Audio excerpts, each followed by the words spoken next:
What's up guys, it's the Natural here and we're back with another World Cup Mania video on the channel, and in this one we're going to be talking about Brazil versus Costa Rica. We're also going to be talking about Switzerland versus Serbia and Nigeria versus Iceland. Don't forget to subscribe and click on that notification bell to know when my next video is up on the channel and know when the rest of my content's coming up on the channel too. But like I said, we're going to kick off with Brazil versus Costa Rica in a game where I expect Brazil to show what they're really made of in this World Cup so far, because we've seen Brazil against Switzerland not really being the Brazil that we all know, the samba style, tricks and flicks type of thing you could say. And we saw it in the second half. The first half wasn't really a great game. Costa Rica had the best shot in the first half from a counter attack. Neyamr was playing so centre, he didn't really offer anything.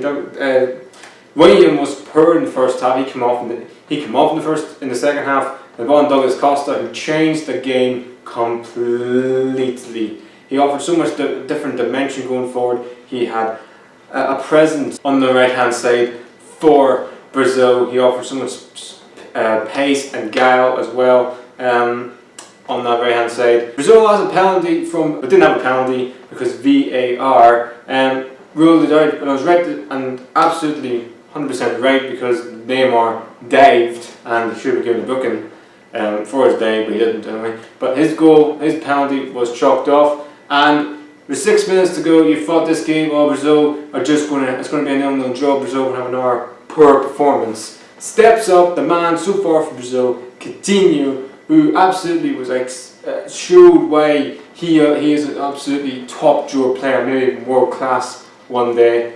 He gets into the box. Jesus' touch was so good. It killed the ball into Coutinho, who not makes now lessons 1-0. Then at the end, where Costa Rica had to go for it because if they lost this game, they'd be out of the World Cup. And they left so many men going forward. They left so many that left Douglas Costa and Casemiro and Neyamr on their own on the counter attack. Casemiro, a beautiful ball into Douglas Costa, who for me was man of the match, and came on and just changed the game for Brazil. Beautiful ball into Neyamr, who couldn't miss. Scores his first goal of the World Cup so far, and it really meant for him a lot because he got really emotional after the game when Brazil won 2-0, and it just shows that he needed that goal. Like, that goal was just a burden on him that he needed to score, and he got that goal. And I hope this really kickstarts Neymar's World Cup, because he's only just back from a major injury for PSG, so we have to wait and see. It takes time to get over a major injury, so I want Neyamr to have a good World Cup, because for me, he is a world-class player.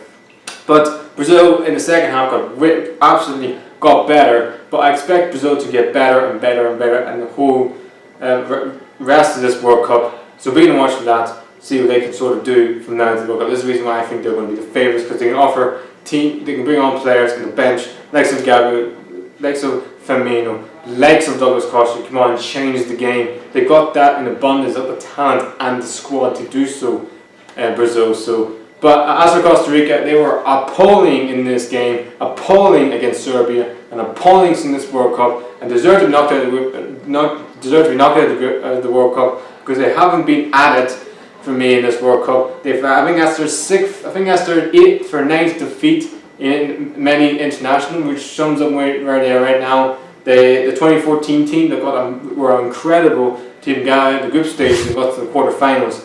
It's just not there. It's not the same team. There's just so many players that are 4 years older and coming in their careers. And for me, Costa Rica have been a shambles at this World Cup. Nigeria played Iceland in this game, where Nigeria needed a huge win, not just from themselves, also for Argentina after they got spanked 3-0 by Croatia yesterday. And that's what they did. Nigeria stepped up and played a way better game than they did against Croatia, who they were atrocious and got absolutely criticised. Musa scored 2 of these goals, didn't start in the last game, he started in this game, he scored 2 absolutely fantastic goals out of this World goals, especially the second goal, he did everything himself. Iceland had a penalty from VAR, rightly so, right decision, and Sigurdsson missed it, just like many of our players in this World Cup have missed penalties, just like Messi and the Peruvian player. And Iceland, who looked like, I think, are out of the World Cup, they needed a draw in this game or even a win, and I don't see him getting anything against Croatia, which means the last game is between Nigeria and Argentina. One of those two are going to get into the last 16. of the World Cup. If I had to put a bet on right now, I'd probably go Nigeria because they played as a team, and also they beat Argentina in a friendly a couple of months back. As for Argentina, they're so disillusional right now, they don't even know if their manager is going to be there in the next 4 days' time. So right now, we have to wait and see with Argentina. But if I had to pick one right now, I'd probably go Nigeria just to get second behind Croatia and qualify for the next round of the World Cup. As for Iceland, you guys have been excellent in the Euros. I just think of the World Cup, the stage is just another level, and for me, just can't compete really. And they've been excellent, they've been a breath of fresh air, but for me, I just think this was a little bit step too far. And the last game was Serbia versus Switzerland, and it was an absolutely phenomenal game. It had chances galore in this match.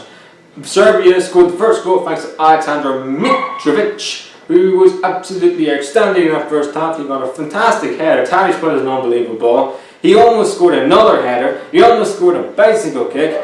Also, we could have many other chances to win this game, Serbia, in the first half, with other chances. And the second half, Switzerland made a change, brought on a different striker, and definitely changed their outcome, because in the first half they were absolutely shocking and on the verge of being out of the World Cup if they did not get a result today.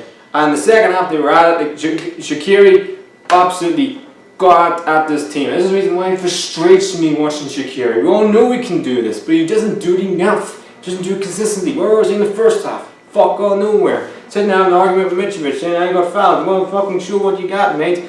And fucking Granit Xhaka scores, if not one of the best fucking goals I have seen at the World Cup in terms of volleys in a long time. He hits that so fucking clean, so perfect.